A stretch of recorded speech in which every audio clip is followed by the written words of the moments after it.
Madame, Monsieur, bonjour. Bienvenue dans votre journal dont voici les principaux titres. Le ministère de la Sécurité assainit les marchés œillards du pays et sonne le retour de l'autorité de l'État avec l'opération Ladeli. À Sankariari, les premières interventions donnent des résultats encourageants avec la saisie des produits prohibés et des substances dangereuses et des interpellations. Les détails dans ce journal. Aujourd'hui est célébrée la journée mondiale des toilettes. À cette occasion, vous entendrez Naouin Kouma Kambou, directeur du Théâtre National Kwamba Lankwandé du Senaza, s'exprimer sur l'exemple du Senaza. Les détails dans quelques instants. Comme je le disais tantôt, le ministère de la Sécurité a lancé une opération pour assainir les marchés œillards, lutter contre la contrebande et restaurer l'autorité de l'État. L'opération a été lancée hier au marché de Sankariari à Ouagadougou. La synthèse avec Yacouba Ouedraogo. Dénommée Ladeli en djoula qui signifie éduquer, sensibiliser, redresser, l'opération a débuté au marché Sankariari, sous la coordination du Centre des opérations du ministère de la Sécurité. L'objectif de cette opération est d'assainir les espaces marchands des produits prohibés, des substances impropres à la consommation et de réduire les risques liés aux marchandises dangereuses ou issues de la contrebande, notamment les explosifs. Selon le ministère de la Sécurité, l'opération Ladeli vise aussi à instaurer durablement l'ordre et la discipline, à assurer la sécurité, à protéger la santé des populations et à assurer l'autorité de l'État. Au-delà des actions répressives, l'opération Ladeli comporte le volet sensibilisation. Les commerçants et les usagers sont rappelés à leurs obligations en matière de sécurité, de salubrité et de conformité des produits. L'opération d'hier mardi au marché Sankariari a permis la saisie de quantités importantes de produits prohibés ou impropres à la consommation et des interpellations de suspects. L'opération Ladeli se poursuivra dans d'autres marchés et zones commerciales dans la capitale Ouagadougou, selon le ministère de la Sécurité. La 20e édition de la Semaine du numérique a officiellement ouvert ses portes hier à Ouagadougou. Elle se tient jusqu'au 21 novembre prochain avec comme invité d'honneur le Ghana. Cette année, l'intelligence artificielle au cœur de l'édition. Retour sur la cérémonie d'ouverture avec Cynthia Zongana. C'est le chef de l'État, le capitaine Ibrahim Traoré, qui a donné le coup d'envoi de cette 20e édition de la Semaine du numérique. Placée cette année sous le thème « L'intelligence artificielle au cœur de la transformation digitale », cette édition se déroule dans un contexte où le Burkina Faso accélère ses réformes pour renforcer sa souveraineté numérique. Dans son discours, le capitaine Ibrahim Traoré, chef de l'État, a souligné l'importance pour le pays de mieux tirer parti des opportunités offertes par l'intelligence artificielle. Ce 20e anniversaire doit être l'occasion de marquer aussi une pause, de faire le point de situation, de voir où est-ce que nous en sommes pour pouvoir nous projeter dans le futur. Si nous voulons aussi d'instruments de sécurité performants, nous n'avons pas le choix d'intégrer l'intelligence artificielle. Et je pense que c'est une occasion de pouvoir aussi informer beaucoup de jeunes sur ce que c'est que l'emploi judicieux de l'intelligence artificielle, de prendre des exemples concrets. L'analyse de certaines données a besoin forcément d'intelligence artificielle pour aller très vite et être très concret.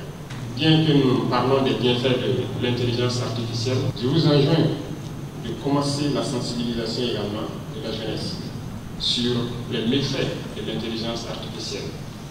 L'intelligence artificielle est un outil qui doit nous permettre d'avancer, mais pas un outil qui doit désorienter la jeunesse. Il faut l'employer à bon escient.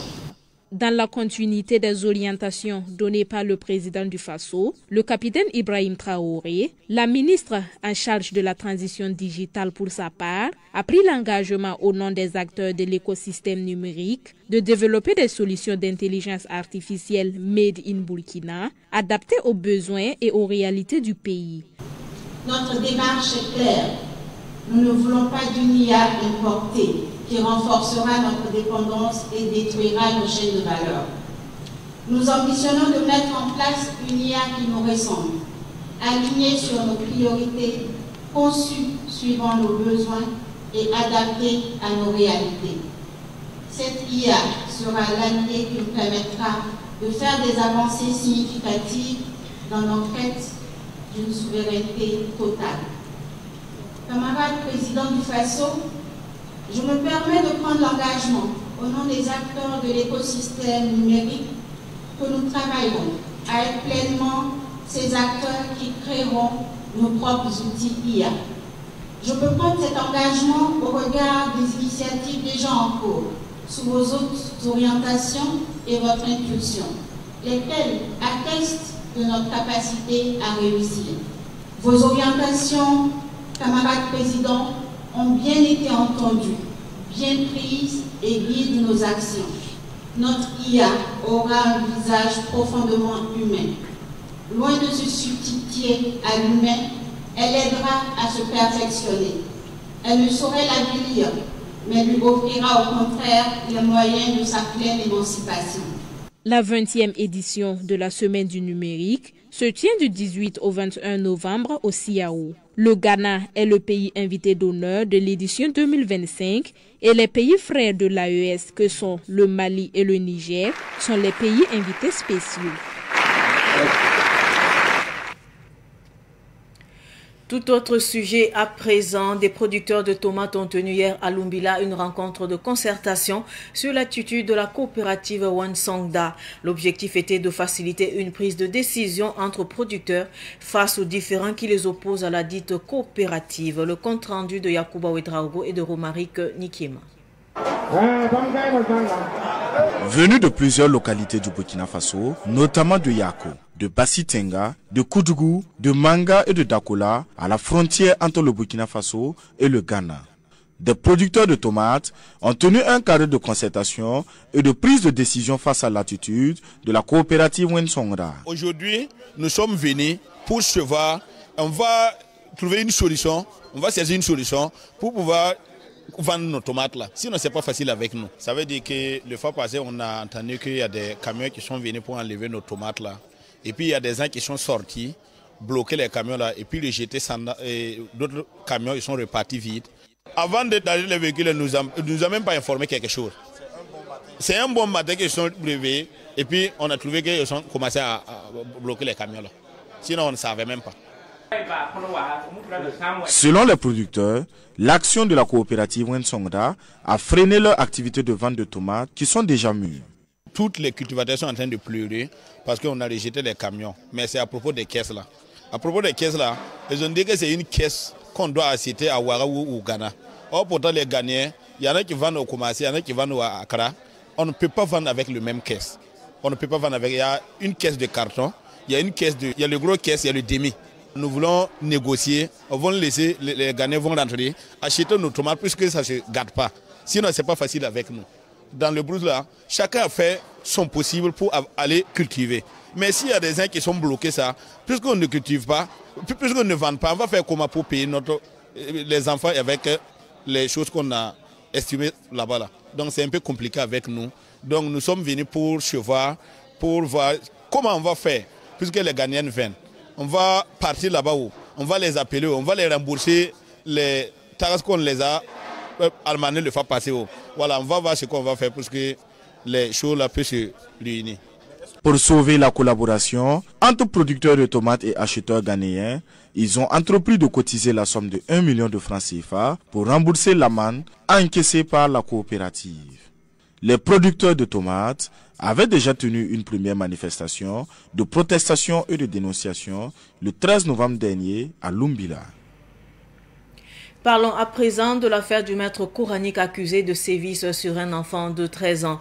Le maître coranique poursuivi pour séquestration, coups et blessures volontaires et violence sur un enfant de 13 ans n'a pas été jugé comme prévu aujourd'hui, 19 novembre 2025. Le tribunal correctionnel s'est déclaré incompétent. La synthèse avec Ahmed Joël Compaoré. Le maître coranique poursuivi pour séquestration, coups et blessures volontaires et violence sur un enfant talibé de 13 ans n'a pas été jugé comme annoncé ce 19 novembre. L'audience tant attendue a tourné court. Le tribunal correctionnel s'est déclaré incompétent pour connaître du dossier. Selon la juridiction, certains faits reprochés aux prévenus relèvent du criminel conformément aux dispositions du code pénal. Or, le tribunal correctionnel ne juge que les délits. Le dossier est donc renvoyé au ministère public chargé de saisir la juridiction réellement compétente. Le substitut du procureur du Faso, Pacom Désiré Yelem Kouré, a tenu à rassurer. La procédure n'est pas absolument terminée. Le parquet dispose désormais de 2 options. Saisir une chambre criminelle compétente pour ce type d'affaires, correctionnaliser les faits, c'est-à-dire requalifier les infractions en délit pour un jugement plus rapide. Dans tous les cas, le parquet promet que ces actes d'une extrême gravité ne resteront pas impunis. Un rappel, en octobre 2025, la brigade régionale de protection de l'enfance du centre avait été alertée d'un cas de maltraitance. Un enfant talibé de 13 ans, séquestré, ligoté, privé de nourriture par son maître coranique au quartier Salouka. Les blessures étaient si graves qu'elle avait provoqué une putréfaction avancée des 2 mains, nécessitant une intervention médicale urgente pour éviter l'amputation. Le procureur avait qualifié ces actes de cruauté inqualifiable. La synthèse que nous venons de suivre est de Samuel Moko. À l'occasion de la Journée mondiale des toilettes, le Centre national des arts, du spectacle et de l'audiovisuel du Burkina Faso donne l'exemple à travers une mobilisation pour des toilettes propres. Une équipe de Savane Média est partie faire le constat. Écoutons Naouin Kouma Kambou, le directeur du Théâtre national, Kwamba Lankwande du Sénaza. Il s'exprime au micro de Rukiatou Bilgo. Eh bien, c'est comment faire de sorte que les toilettes soient accessibles au public et que ce soit aussi dans de bonnes conditions pour que les gens puissent vraiment faire leurs besoins en toute tranquillité. Disons que nous avons environ une trentaine de toilettes. En réalité, nous avons des toilettes pour le public, les spectateurs, je vais dire. Et il y a aussi des toilettes pour les artistes quand ils sont dans les coulisses. Il y a aussi des toilettes pour les artistes qui sont aussi dans la salle d'attente, la salle VIP. Disons même que nous avons 2 salles VIP. Il y a pour les artistes et il y a aussi pour les autorités. Et il y a aussi des toilettes pour ceux qui viennent de dehors. Ils n'ont pratiquement pas une activité ici, ou en tout cas, ils sont peut-être de passage, qui travaillent dans les environs et ils ont des besoins. Donc il y a des toilettes pour eux. Mais là, nous prenons avec quelqu'un qui travaille et qui entretient ça. Et quand tu viens utiliser, voilà, c'est moyennant une contribution.